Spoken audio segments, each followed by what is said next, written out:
ছেলে বলে যে প্রতিদিন মুরগি মাংস খেতে খেতে বোর হয়ে গেছে। আপনারা সবাই যদি আমার ছেলের মতো বোর হয়ে যান এরকম মুরগি মাংস খেতে খেতে, তাহলে আজকের রেসিপিটা আপনার জন্য। বিসমিল্লাহির রহমানির রহিম। আসসালামু আলাইকুম সুপ্রিয় দর্শক, আমার কুকিং চ্যানেল দীপ কিচেন আপনাদের সবাইকে স্বাগত। আজকে আমি করে দেখাবো একদম সহজ উপায়ে ঘরে তৈরি, মানে ঘরে থাকা জিনিস দিয়ে তৈরি করার নতুন একটা রেসিপি। সেটা হচ্ছে চিকেন তেহারি। খুবই সুস্বাদু হয়, একদম অল্প সময় রান্না করে নেওয়া যাবে। আমি সেইভাবেই করে দেখাবো। চলুন তাহলে কথা না বাড়িয়ে রেসিপিটা শুরু করা যাক। মানে খুবই টেস্টি লোভনীয় একটা চিকেন তেহারি রান্না করব। সেই রান্না করার জন্য আজকে আমি আগে মশলাটা তৈরি করে নিব। মশলাটার জন্য এখানে লাগছে এই যে প্রায় 6-7টা কাঠবাদাম আর কাজু বাদাম একসাথে নিয়েছি। 3টা কাঠবাদাম নিয়েছি, 4টা কাজু বাদাম নিয়েছি। যে যেমন মানে কাজু বাদাম বেশি মানে আপনার যদি ভালো লাগে সেটা বেশি নিতে পারেন, আবার একটা বাদাম দিয়েও করতে পারেন। আর এখানে নিয়েছি 4টা লবঙ্গ, 5টা সবুজ এলাচ, একটা কালো এলাচ। এটা আমি বীজটা বের করে নিব, তারপরে বাটবো আর কি, বেটে নিব কিংবা ব্লেন্ড করে নিব। এটা এখানে আছে 4টা শুকনো মরিচ, আর এখানে আছে 2টা তেজপাতা, আর আছে 3 টুকরো দারচিনি, আর এখানে আছে এই যে একটা বড় জয়ত্রীর অর্ধেকটা নিয়েছি আমি। আর এখানে 3 টুকরা ছোট ছোট দেখছেন, এটাও জায়ফলের 3 ভাগের 1 ভাগ নিয়েছি আমি। একটা বড় মানে মিডিয়াম সাইজের জায়ফলের 3 ভাগের 1 ভাগ নিয়েছি। আর এখানে আছে কালো গোলমরিচ, এখানে 1 চা চামচ। এখানে আপনারা সাদাটা নিতে পারেন শুধু, আবার সাদা কালো মিলিয়েও নিতে পারেন। আর এখানে আছে 1/2 টেবিল চামচ পোস্তদানা। আর আছে এখানে এই যে জিরা 1/2 টেবিল চামচ, সমপরিমাণ ধনিয়া 1/2 টেবিল চামচ। এখন আমি এগুলো সব একসাথে করে তারপরে একটু হালকা তেলে, মানে একটু মুচমুচা হবে, মানে বেশি টালবো না, মুচমুচা হলেই তারপরে আমি এটা নামিয়ে মানে পাটায় বেটে নিতে পারেন কিংবা ব্লেন্ডারও ব্লেন্ড করে নিতে পারেন। এখন ফিরে আসছি এগুলো ব্লেন্ড করে। এখন আমি রান্না করার জন্য সেই মশলাটা আমি ব্লেন্ড করে নিয়েছি।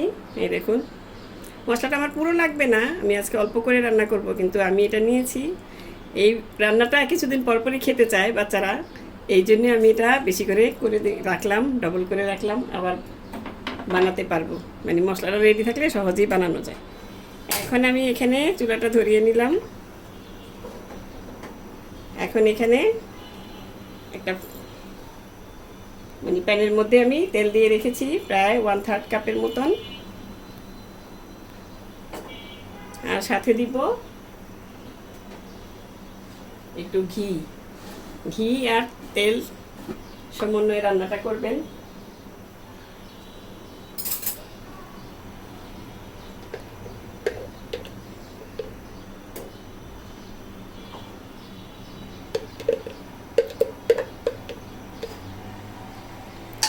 মানে এই তেলেই আমি পোলাওটা মানে তেহারিটা রান্না করে ফেলবে। একসঙ্গে তেলটা দিয়ে দিলাম, এই জন্য তেলটা একটু বেশি লাগতে পারে আপনাদের কাছে, বলে এত তেল না, এটা জাস্ট একবারে দেওয়া, যেহেতু তেহারি রান্না করছি।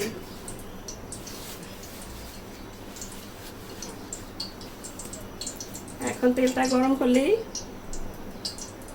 আমি এখানে দিয়ে দিব সেই মশলা, আদা রসুন পেস্ট। এই যে এখানে আদা রসুন পেস্ট নিয়েছি 1 টেবিল চামচ করে আদা আর রসুন। এটা ডিপে ছিল এই জন্য একটু শক্ত হয়ে আছে। এখন চুলার আঁচটা, এই যে তেলটা কিন্তু একটু গরম হয়ে গিয়েছে, এখন চুলার আঁচটা আমি কমিয়ে দিব। তার কারণ একটাই, যে এখানে কিন্তু আদা রসুনটা দেওয়ার পরে, মশলাগুলি দেওয়ার পরে তেলটা ছিটে আসবে, সেই জন্য।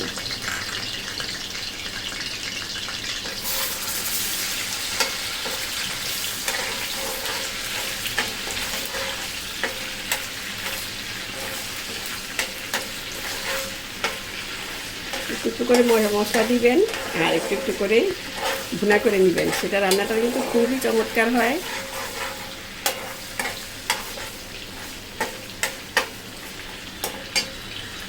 এখন এখানে দিয়ে দিচ্ছি সেই যে মশলাটা, এই মশলা থেকে অর্ধেকটা দিয়ে দিব।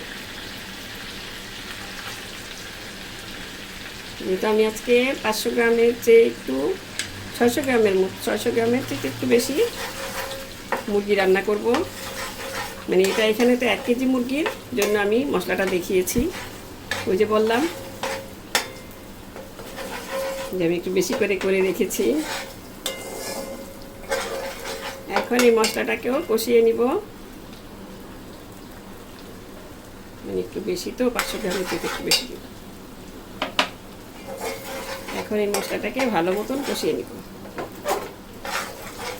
মশলাটা যাতে ভালো মতন কষানো হয় সেই দিকটা খেয়াল রাখবেন। মশলাটা কষানো না হলে ওই যে আদা রসুন দিয়েছি সেটার কাঁচা একটা স্মেল থাকে, সেটাও যাতে চলে যায়। 1 মিনিটের জন্য মশলাটা কষিয়ে নিতে হবে।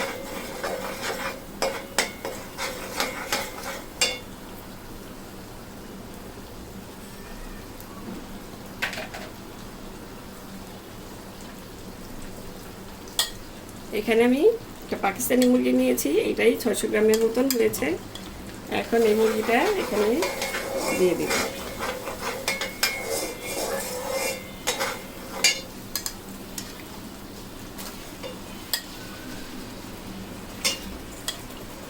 আমি মুরগিটা সম্পূর্ণই নিয়েছি ঘিলা, শুধু কলিজা বাদ দিয়ে, পা বাদ দিয়ে, চামড়া বাদ দিয়ে।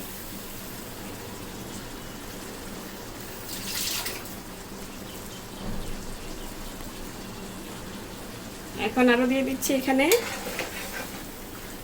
পেঁয়াজ বেরেস্তা।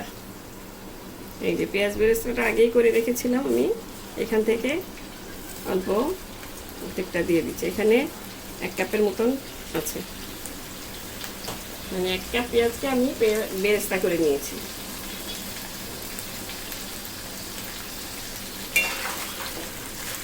আর দিয়ে দিব স্বাদ মতো লবণ।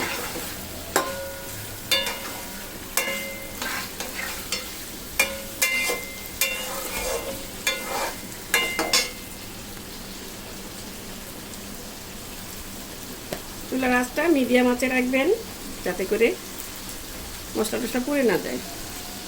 এখানে 1 টেবিল চামচের মতন লবণ দিয়ে দিলাম, মানে দিয়ে যার স্বাদ মতন দিবেন।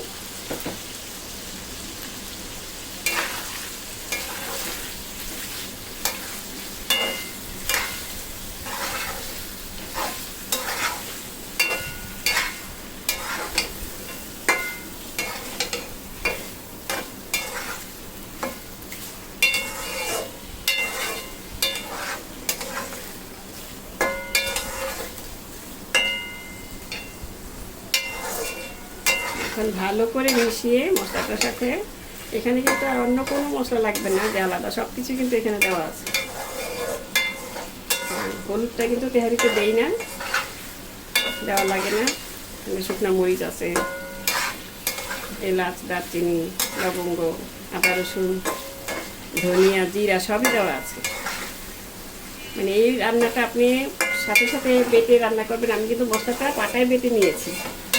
পাটায় বেটে নিতে চেষ্টা করবেন, মশলাটা মিহি বাটা হয়, খুবই ভালো হয় রান্নাটা। মানে ব্লেন্ড করে নিলে অনেক সময় অতটা মিহি হয় না। এই জন্য একটু কষ্ট করে যদি পাটায় বেটে নেন তাহলে রান্নাটা খুবই সুন্দর হয়। না একটু কীরকম ঝোলের মধ্যে একটু গুঁড়া গুঁড়া থাকে। এখন মিডিয়াম আছে আরও 2-3 মিনিট আমি এটা কষিয়ে নেব।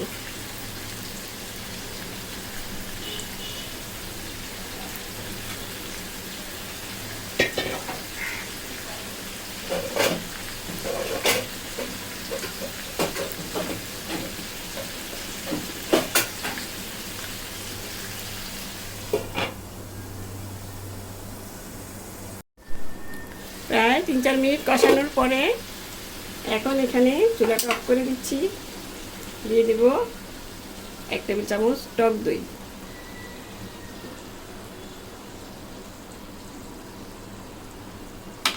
আর দিয়ে দিচ্ছি 1 টেবিল চামচ হট টমেটো সস।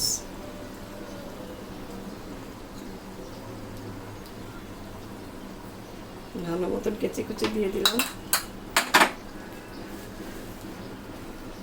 এখন এটাকে ভালো মতো নেড়ে চেড়ে মিশিয়ে নিব।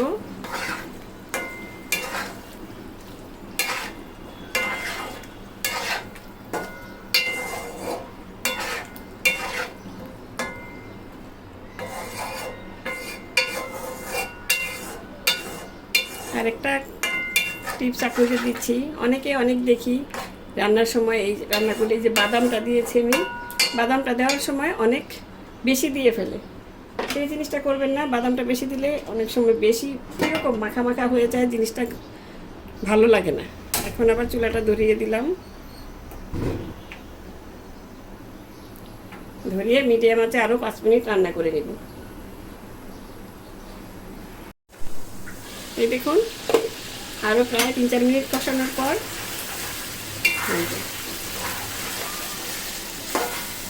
এটা কিন্তু মুরগির পানিতেই মানে মুরগি সিদ্ধ হয়ে যাচ্ছে। এটা আমি পাকিস্তানি মুরগি দিয়ে করেছি, আপনারা দেশি মুরগি, ব্রয়লার মুরগি, কক মুরগি মানে লাল মুরগির যে কোনো মুরগি দিয়ে করতে পারেন।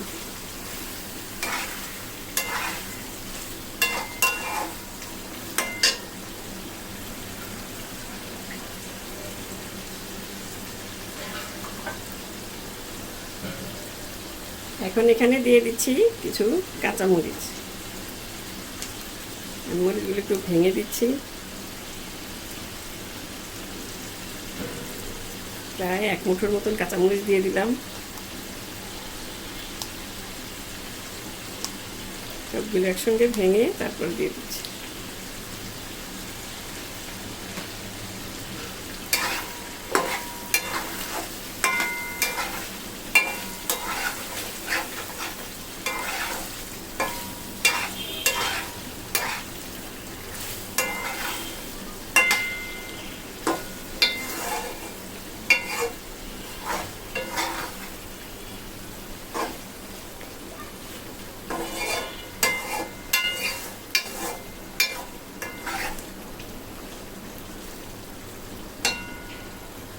এবার এখানে দিয়ে দিচ্ছি, এটা অপশনাল, আমাদের ভালো লাগে সেই জন্য আমরা দিই, 3টা ছোট সাইজের আলু আমি কেটে ভেজে নিয়েছিলাম, সেটা দিয়ে দিলাম। এটা আপনারা নাও দিতে পারেন, মানে যারা আলু পছন্দ করেন না তারা। এখন আবারও ঢেকে এ পর্যায়ে আপনারা লবণটা দেখে নিতে পারেন, ঢেকে আবারও রান্না মানে কষিয়ে নিব আরও 3-4 মিনিটের মতো।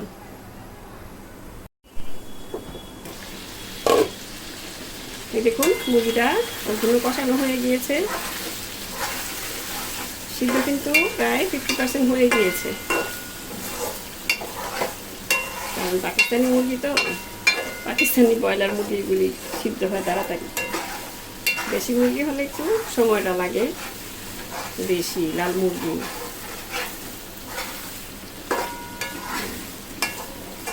আপনারা রান্নাটা যত সুন্দর মতন কষাবেন অতই কিন্তু রান্নার ভিতরে মানে যে কোনো জিনিসই, মাছ রান্না করেন, মাংস রান্না করেন, যেটাই রান্না করেন, এই কষানোর মধ্যে কিন্তু রান্নার স্বাদটা বেড়ে যায়।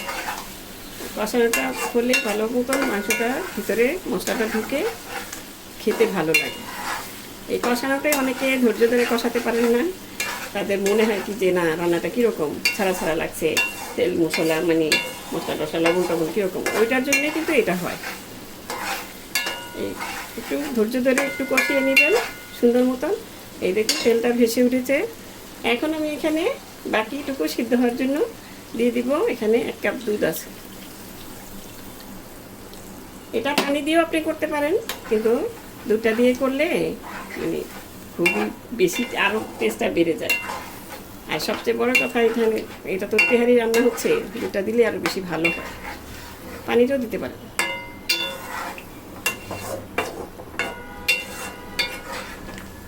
এখন ভালো মতন নেড়ে চেড়ে মিশিয়ে দিয়ে ঢেকে বাকিটুকু সিদ্ধ করে নেব।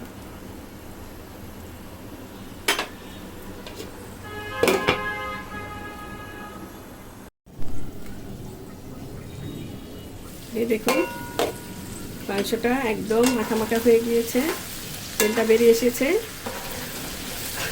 এখন আমি এখান থেকে মাংসগুলি উঠিয়ে নেব, উঠিয়ে নিয়ে পরবর্তী মানে স্টেপে চলে যাব। মানে দেখুন পুরো তেলটাই ভেসে উঠেছে।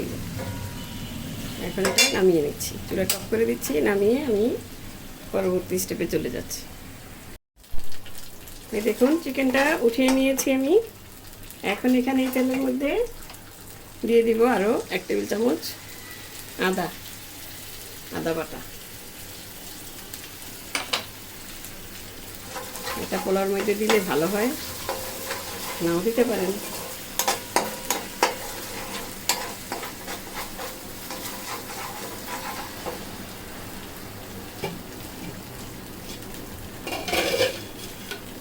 আর দিয়ে দিব কিছু গরম মশলা, 4টা এলাচ, 3টা লবঙ্গ, আর দিয়েছি দারুচিনি 2-3 টুকরা, আর দিলাম তেজপাতা 2টা। এখন ভালো মতো নেড়ে চেড়ে আমি চালটাকে ভেজে নেব।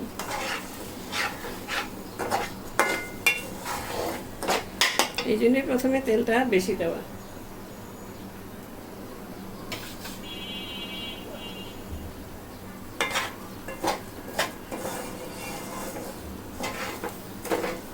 আপনারা আলাদাভাবেও ভেজে দিতে পারেন চালটা, তবে এটার সাথে ভাজলে হয় কি চিকেনের যে ফ্লেভারটা এটা ভালো মতন মিশে যায়। এখন চুলার আঁচটা একটু মিডিয়াম আঁচে রেখে ভাজবেন, যাতে এদিকে মানে জোরে আঁচ দিলে কিন্তু সাইডের দিকে পুড়ে যাবে, মশলা টশলা যেহেতু লেগে আছে। এটা একটা নতুনদের জন্য টিপস।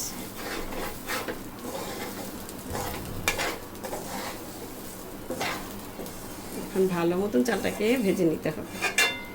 আর যে মশলাগুলি আছে এই যে চারপাশে একটু কেচে কুচে সামনে এনে দিবেন। এই জন্যই বলেছি যে অল্প আছে চালটা ভেজে নেবেন। চালটাকে এখানে আমি 2 কাপ চাল আছে, মানে হাফ কেজি, 2 কাপ চাল ভালো মতন ধুয়ে পানি ঝরিয়ে রেখে দিয়েছিলাম।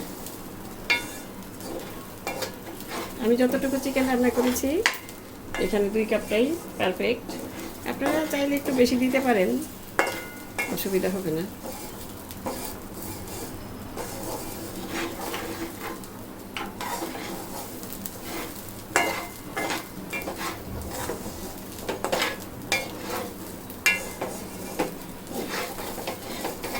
ভালো মতন ভাজা ভাজা করে নিতে হবে।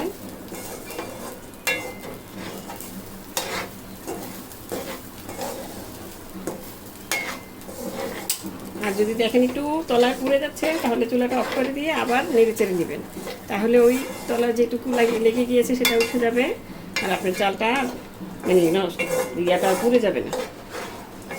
আমি কিন্তু চুলাটা অফ করে দিয়েছি। দেখুন নইলে কিন্তু মশলার সাথে মানে চালটা নিচে লেগে গেলে একটু পোড়া পোড়া ভাব এসে যাবে। পোড়া গন্ধটা আসলে কিন্তু রান্নাটা পুরোই নষ্ট হয়ে যাবে। এই দেখুন আবার কিন্তু আমি এখন চুলাটা ধরিয়ে দিলাম।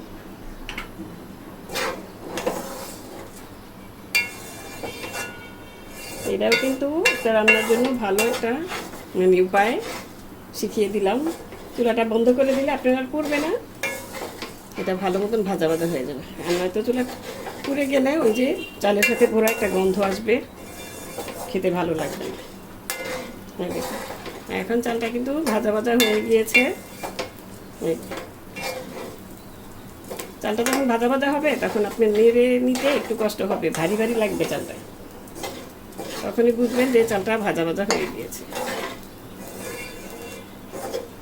আর চালটা ভালো করে ভেজে নিতে পারলে আপনার পোলাও বিরিয়ানি যেটাই রান্না করেন মানে তেহারি এটা ভালো মতন রান্না হবে, ঝরঝরা হবে। এখানে আমি 2 কাপ চালের জন্য 4 কাপ পানি দিয়ে দিয়েছি।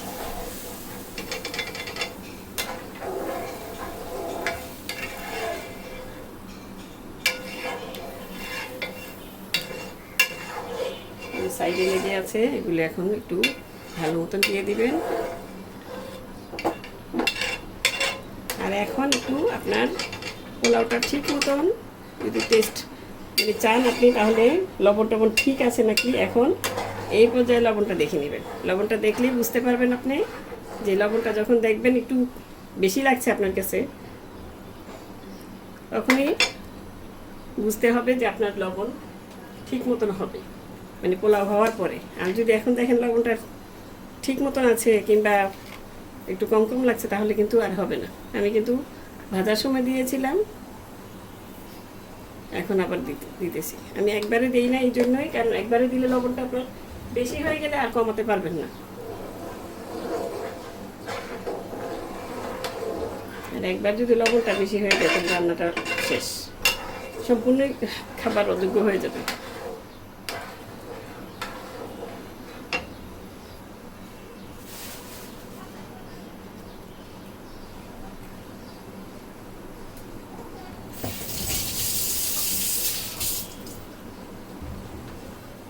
এখানে আরও পোলাওর জন্য দিয়ে দিচ্ছি কিছু কাঁচামরিচ, যেহেতু তেহারি রান্না করতেছি, তেহারির মধ্যে মরিচটা লাগে।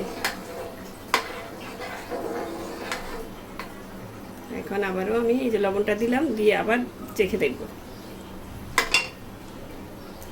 এখন পারফেক্ট আছে, একদম একটু বেশি লাগছে, তার মানে লবণটা ঠিক আছে।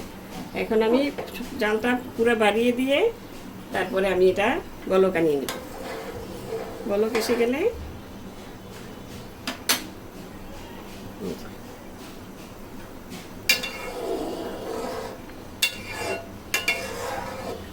এখন ঢাকনা দিবেন না, ঢাকনা একটু পরে দিবেন, যখন দেখবেন চালটা মাখা মাখা হয়ে গেছে পানি সহ, তখন তখন দিতে হবে।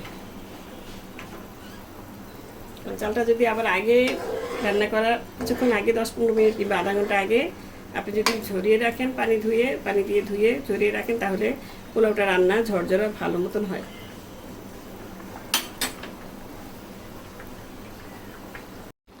এই দেখুন পানিটা যখন এইভাবে আসবে তখন আপনি এটা ঢাকনা দিয়ে ঢেকে দিবেন। আমি আজকে কিন্তু তেহারি রান্নার মানে সম্পূর্ণ A to Z আপনাদের সুবিধাগুলো শিখিয়ে দিলাম। এটা বিশেষ করে নতুনদের জন্য, এখন আপনাদের আর অসুবিধা হবে না ব্যাচেলার ভাইদের জন্য। এখন চুলার আঁচটা একদম মানে মিডিয়ামের চেয়ে একটু কমিয়ে দিয়ে তারপরে এটা ঢেকে রেখে দেবো 5-6 মিনিটের মতো। এই দেখুন পোলার চালটা কিন্তু একদম শুকিয়ে এসেছে। যে এখন আমি এখানে দিয়ে দিব সেই মুরগি।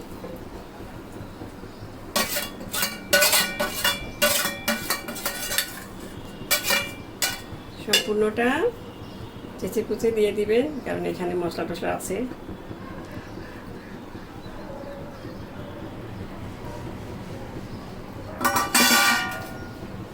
দিয়ে তারপর নেড়ে চেড়ে একটু মিশিয়ে দিতে হবে। একটু পানি পানি থাকতেই কিন্তু এটা দিবেন, তাহলে মশলাটা সুন্দর মতন ভালো মতন পোলার সাথে লেগে যাবে। আর যদি আপনি ভালো মতো সিদ্ধ করে নিতে চান পরে দেন, তাহলে কিন্তু এটা মিশবে না সাথে।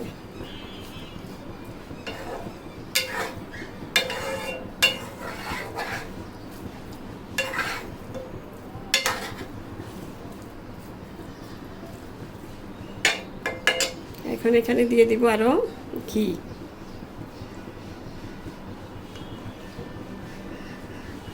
এখানে আরো 2-3 টেবিল চামচ ঘি দিয়ে দিলাম আমি।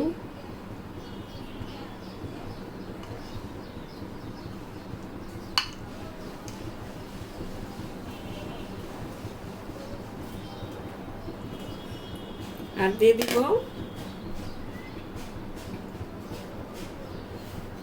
গুঁড়া দুধ। অল্প গুঁড়া দুধ দিলে পোলাও স্বাদটা অনেক গুণে বেড়ে যায়।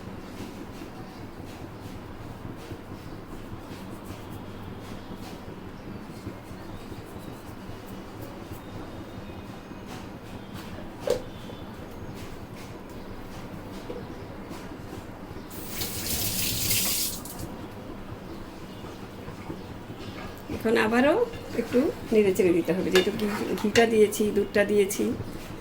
এখন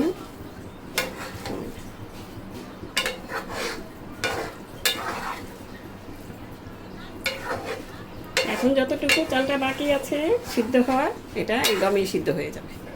আর মুরগির মাংস তো আগেই রান্না হয়ে গিয়েছে, সেটা তো আর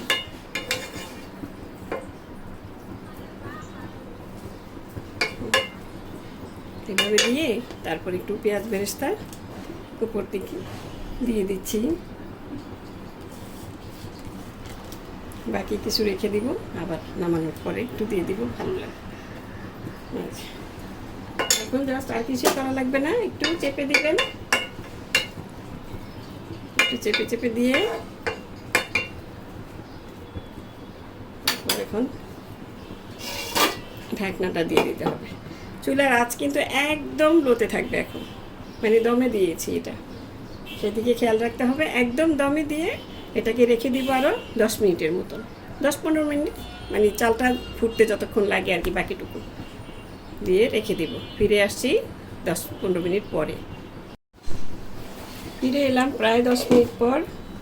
দেখুন এখানে কিছু কিশমিশ দিয়ে দিলাম, এটা আমার মেয়ের খুবই পছন্দ। আর দিয়ে দিব এখানে সামান্য 1 চা চামচ চিনি। চিনিটা পানি থাকতে দিবেন না, আমি 1 চা চামচের মতন হালকা, এটা যে টক দই দিয়েছি ব্যালেন্সটা সুন্দর রাখবে, হালকা।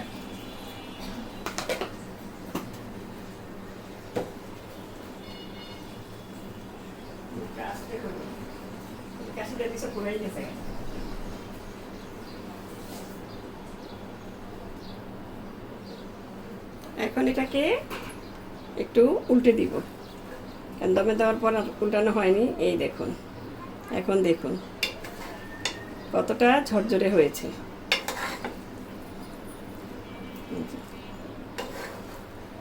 ওই যে বললাম, আপনার সব কিছু যদি ঠিক মতন আপনি করতে পারেন, আপনার তেহারি পোলাও সবই এরকম ঝরঝরা হবে, রান্নাটাও খুব সুস্বাদু হবে।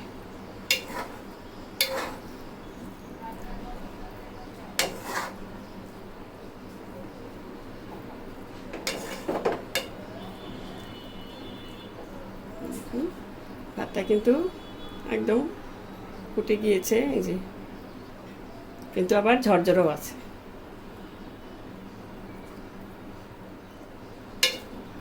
এই পর্যায়ে আপনারা এই যে এই জিনিসগুলি উঠিয়ে ফেলে দিতে পারেন আমার মতো। আমি এগুলি উঠিয়ে ফেলে দিই যাতে মানে খাওয়ার সময় সবার কামড়ে না লাগে। কামড়ে লাগবে কিন্তু খুব বাজে একটা মানে খারাপ লাগে, খুবই বাজে একটা স্মেল আসে, এগুলোর খুবই বাজে বাজে লাগে। বাচ্চারা তো সব ভাতের মানে ভাতটা সব ফেলে দেয়, সেই জন্য এটা উঠিয়ে রাখা। এখন আরও 5 মিনিট আমি এই দমেই রেখে দেব। এই দেখুন 5 মিনিট পর আমি চুলাটা অফ করে দিয়েছি। এখন আমার চিকেন তেহারি একদম পারফেক্টভাবে রেডি হয়ে গিয়েছে। এটার যা একটা সুঘ্রাণ বের হয়েছে, এটা আপনি রান্না না করলে বুঝতে পারবেন না। আমি তো এখন দেখাতে পারবো না আপনাদের, এটা রান্না করলেই বুঝতে পারবেন যে এটা কত সুন্দর একটা মানে স্মেল বের হয়েছে। পুরো ঘর ভরে গিয়েছে, সবাই খাবারের জন্য রেডি হয়ে আছে। এখন আমি এখানে চুলাটা তো অফ করে দিয়েছি, এখন বাকি বেরেস্তাটুকু দিয়ে সুন্দর মতন নামিয়ে নেব। হয়ে গেল আমার চিকেন তেহারি। এখন আমি ডিশ আউট করে আপনাদের দেখাচ্ছি। এই দেখুন আমি প্লেটে বেড়ে নিয়েছি, দেখতে কতটা লোভনীয় লাগছে। শুধু দেখতেই না, খেতেও খুবই সুস্বাদু হয়। একবার বাসায় ট্রাই করে দেখবেন, আশা করি আপনাদেরও ভালো লাগবে। তো দর্শক, আজ এ পর্যন্তই। রেসিপিটি ভালো লাগলে প্লিজ আমার চ্যানেলটি সাবস্ক্রাইব করে নিয়মিত চ্যানেলটির পাশে থাকবেন। সুস্থ থাকবেন, ভালো থাকবেন, ঘরে তৈরি খাবার খাবেন, আর আমার জন্য দোয়া করবেন। আল্লাহ হাফেজ।